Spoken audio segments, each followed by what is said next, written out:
it's been a very different experience watching our kids all embrace having kids right away. Like they as soon as they got married, they're like almost a countdown of how many months before we get pregnant. Like they were so excited to have kids. And again, that's not, you know, culturally that's even odd within marriage within Christian circles. You know, most of the couples that we knew when we first got married were going on birth control for Right. years in order Yes. to experience a gap of time Yeah. using a technology in order to like and this was really like pitched as the right way to found a Uh, family is to spend Yeah. time as a couple like bonding before the kids come. Like kids are always framed as this optional lifestyle thing that you bring into the family by design, by choice, planned parenthood. And you're ready. Yes, and and this is a very strange way to think about family historically, but we have the technology and to do this, and I don't think we realize all of the implications of that. We can go into many other implications, but the one we really want to focus on here is it creates a separation between Gen 1 and Gen 2 because as soon as your kids take everything you poured out on them and then say, okay, I'm going to use this for myself, thank you very much, and then end the family line or throttle the family line, um, that's a new and difficult like experience for us to have, and that is the level. And but I'm curious, April, for you, like watching your daughters embrace motherhood right away. What is that like? Like, what is it like to see them, you know, immediately go into all of the difficulties of Mm. pregnancy and you know, obviously they're all at the very beginning stages of this, but yeah, what does that do like for you in this area of like entitlement versus pouring out more blessing? Yeah.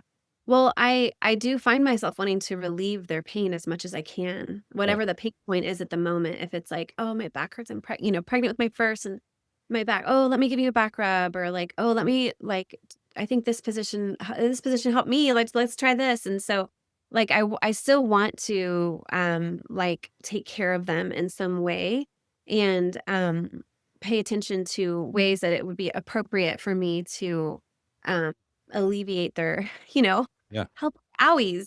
And so I remember when Kelsey had her first, and she was ready to try going to the grocery store. And so the first few times we went, we arranged it so that I could go at the same time as her. And so we would do it together so that she could kind of gain confidence and like, okay, this is where I would put the car seat and this is how I would get the groceries and this is how some from time to time we'll do like the click list order ahead thing too, but she wanted to be able to gain confidence in going into the store. And so I wanted to help her gain that confidence. Everything from like how you should eat when you're pregnant. And like, I want to kind of, I almost want to say, like, I want to spoil them in that way, but it's not really spoiling. It's Yeah. like, I'm taking care of them and continuing to be a mother. Because of what they're bearing. Because Yeah, you know that they're bearing this enormous burden, like I that know exactly weight, what it's like to be pregnant. right? I know exactly what it's like to wait for 9 months, Right. like 9.5 months. I know exactly what it's like to be overdue. I know exactly what it's like to, like, give birth and try to recover and to learn how to nurse a baby and, like, all of those things. I know what it's like, and so the fact that I get to, come alongside them and hopefully I've gained some wisdom from my own experience and to be able to pass that on. We just have had that culture of me passing things on to them already, and so it's not like a new thing. It's like, why would I stop? Why would I stop helping them? Why would I stop passing on things I think might help, like tips and tricks and things like that. So I think we've all another way that we have made up for the breakdown of family is this information age with the internet where everyone goes to the internet first to find out how to do things or to what the latest this and that is. And so I think that one beauty of what I my experience has been my girls coming to me. And of course they are also doing stuff online and things like that too, but they will come to me a lot with like, "Okay, so what was it like for you and how did you handle this?" And like, "I have a new thing. I'm wondering if I should handle it this way."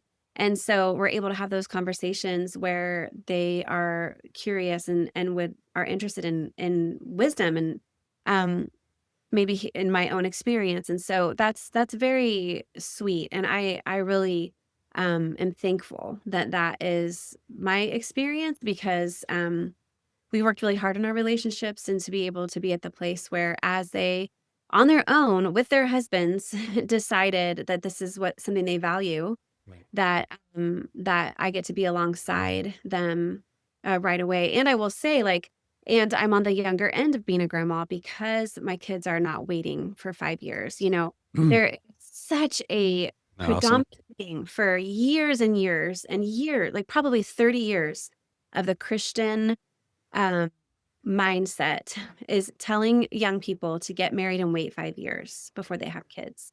That is across I have many, many, many, many, many examples of people that have done that and, like, kind of were lied to or, like, I don't know, convinced of something else, and many people I talk to now are like, "Oh, I'm so sad that we waited 5 years," or well, now we tell people all the time not to do that, and, so I don't know why the Christian world bought into that. It's like, you're more responsible if you have this much money in the bank and you have It's all these only the Protestant world got into that.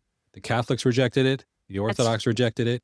The Protestants fell for it, and the Protestants continue to fall true. for these cultural technologies. They don't realize that oftentimes these technologies carry with them ideologies, and we swallowed that one whole. Whereas the other branches of the church, the more historic branches, they all were able to fully resist it, at least at the theological leadership level. I know a lot of Catholics and Orthodox still take birth control, do all the things, but it is roundly condemned by those churches. But the Protestants, man, I don't know what. Like, yeah, we bought for that. We swallowed Yeah. that one whole, and we're paying an enormous price for it. Yes. Our families are in the Protestant world are usually 5 to 10 year lagging indicators of whatever's happening to families and marriages in the culture, and Mm. we keep doing it.